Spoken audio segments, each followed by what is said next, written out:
Am I in the wrong for not wanting to be my wife's backup plan? Our marital journey has been tumultuous, marked by long-standing issues that came to a head at the close of 2021. We decided to separate briefly, only to reconcile in 2022 with the stipulation that we undergo therapy biweekly for a year. Despite our initial commitment to therapy, we found ourselves disillusioned after only 3 to 4 months. Both of us felt dissatisfied with the therapist, prompting us to discontinue sessions and tackle our issues independently. Initially, this approach seemed promising, and we believed we were making strides towards healing our relationship. However, a recent discovery has shaken the foundation of our reconciliation. I stumbled upon an old confession written by my wife 18 years ago, detailing an incident where a mutual friend kissed her. While she insisted it was a brief and insignificant moment, the level of detail regarding her enjoyment and active participation left me feeling deeply unsettled. Although I attempted to process my feelings and move forward, doubts continued to linger. The situation worsened when my wife disclosed her close relationship with a male friend who had developed romantic feelings for her. While she claimed to have rebuffed his advances, his declaration of love and inappropriate jokes left me feeling betrayed and insecure. Moreover, his persistent requests to spend time alone with her crossed a boundary that I found deeply unsettling. Despite my efforts to maintain composure, the weight of uncertainty and mistrust cast a shadow over our relationship, especially on the eve of a significant anniversary. I find myself grappling with conflicting emotions, torn between my desire to salvage our marriage and my unwillingness to accept a role as my wife's secondary option. Am I unjustified in feeling this way? Or is my reluctance to accept this position justified given the circumstances? We embarked on a leisurely walk together, the air heavy with unspoken tension. With each step, her persistent inquiries echoed in my mind, prompting me to finally confront the turmoil brewing within me. I mustered the courage to articulate the myriad of emotions swirling inside me, a tempest of hurt, frustration, and uncertainty that had been festering for far too long. I laid bare my soul, articulating my profound dismay over the recent breach of trust, the gnawing disappointment stemming from her failure to set firm boundaries, and the acute sting of neglect as another anniversary slipped by unnoticed. As our footsteps fell in rhythm, I noticed the glimmer of tears glistening in her eyes, a silent testament to the weight of our shared turmoil. Seizing a moment of respite on a weathered bench, I implored her to unburden her heart, to confide in me the source of her distress. And then she spoke, her words a piercing lament that reverberated through the stillness of the evening. She confessed to an enduring yearning for exploration, a thirst for validation that transcended the confines of our union. She revealed a profound aversion to my touch, a visceral recoil that had long eluded my notice, concealed beneath a veil of feigned affection. In her candid admission, she bared her soul, grappling with the stark realization that the life we had built together no longer held the allure it once did. In the wake of her revelation, we found ourselves at a crossroads, grappling with the precarious balance between commitment and self-discovery. Despite the chasm that yawned between us, there lingered a fragile hope, a tentative agreement to rekindle the flames of our faltering connection through the crucible of therapy. Yet, as the specter of uncertainty loomed large, casting its long shadow over our fragile truce, I found myself beset by doubt. For how long could I endure the agony of uncertainty, the gnawing fear that I was merely a placeholder in her quest for fulfillment? Was it fair to tether my hopes to the capricious whims of another, to resign myself to a fate dictated by indecision and ambivalence? As the night unfolded before me, I grappled with the weight of my dilemma, torn between the bonds of matrimony and the siren call of liberation. Apologies abound for the protracted nature of my discourse, yet I felt compelled to furnish a comprehensive account of my plight. In the face of such profound upheaval, I am left to ponder a singular question. Would it be unjust to entertain the notion of divorce, to relinquish the tenuous threads that bind us in pursuit of a more authentic existence? Edit. In the interest of clarity, I feel compelled to address certain points. Firstly, it bears noting that our household responsibilities are evenly distributed, with both parties contributing equitably to the upkeep of our shared abode. Secondly, my reticence to continue therapy stems from a separate incident involving inappropriate communication between my wife and a coworker. Despite my reservations, I remain committed to addressing these concerns in a forthright manner. I went for a walk with my wife, and as we walked, she noticed something was bothering me. Reluctantly, I opened up to her, expressing my distress about the recent discovery of her past infidelity and the ongoing emotional distance between us. I laid out my concerns, her failure to establish clear boundaries with other men, her admission that she still desires attention from others, and her reluctance to engage in physical affection with me. It was a difficult conversation, and as I spoke, I watched tears well up in her eyes. We found a bench and sat down, and I encouraged her to share what was troubling her. In a heartfelt confession, she admitted that she still harbored desires to explore relationships with other people, that she craved the attention she received from others, and that she struggled with physical intimacy with me. Despite these revelations, she assured me that she valued our marriage and the life we had built together. Although we agreed to return to therapy to address these issues, I couldn't shake the feeling that I was merely her safety net, a backup plan in case her desires for freedom or other relationships became overwhelming. The realization left me torn.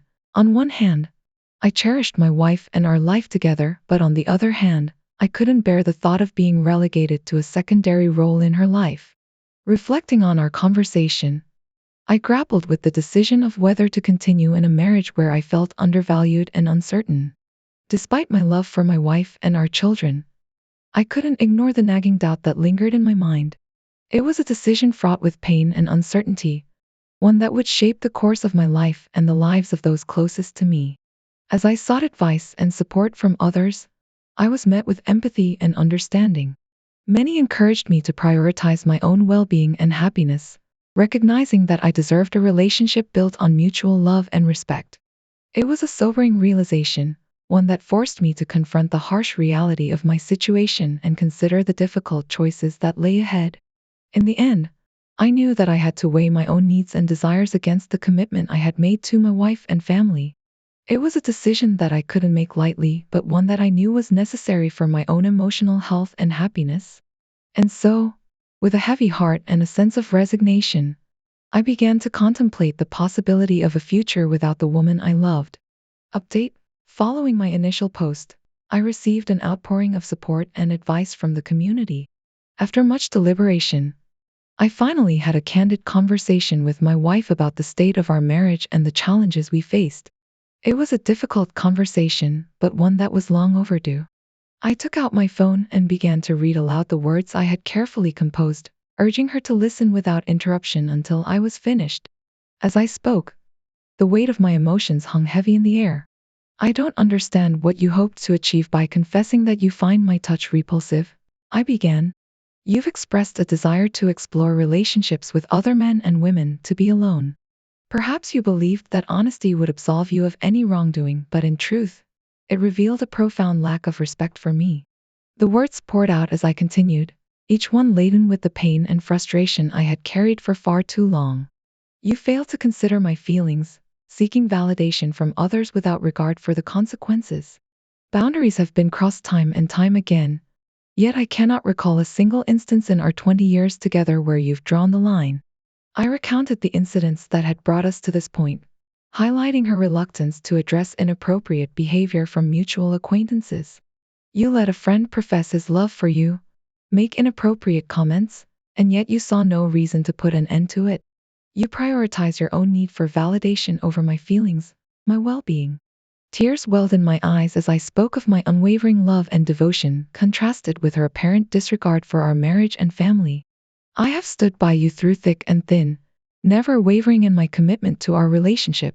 But you seem to believe that the grass is greener elsewhere, that abandoning everything we've built together will somehow lead to fulfillment. I struggled to contain my emotions as I addressed the heart of the matter. You see me as nothing more than a safety net, a fallback option to return to when your adventures and self-discovery leave you empty-handed. But I refuse to be reduced to a mere convenience, a placeholder in your life. In the end, my message was clear. I am not a backup plan. I am not a safety net. I deserve to be valued, respected, and loved as an equal partner in this marriage. I want to assert my worthiness as an individual deserving of love, affection, and respect. It is imperative to emphasize the significant impact of withholding crucial information from me for an entire year, misleading me into believing that our relationship was on an upward trajectory. This revelation underscores a breach of trust, leaving me feeling deceived and disrespected. As a proactive step towards self-discovery and healing, I have decided to embark on a solo journey of therapy.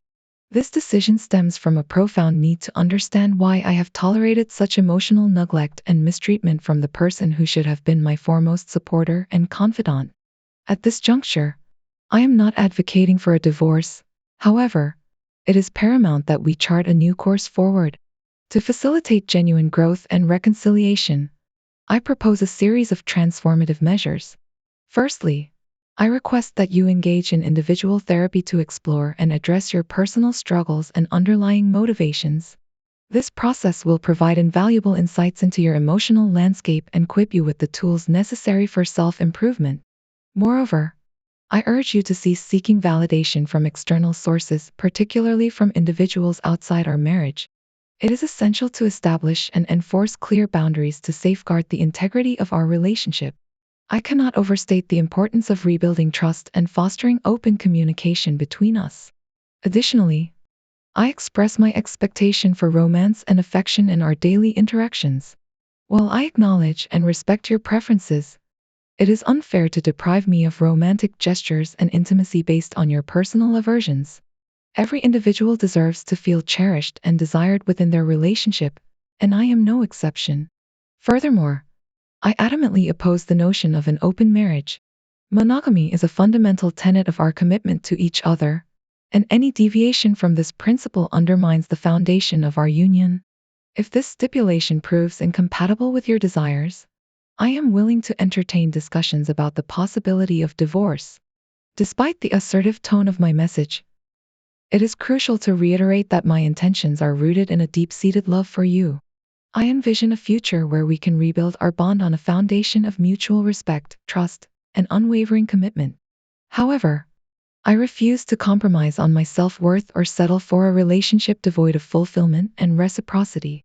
In our dialogues, she often voices uncertainties about her ability to fulfill my expectations as a loving partner. Yet, recently, I took a different stance, acknowledging that I'm falling short in meeting her emotional needs.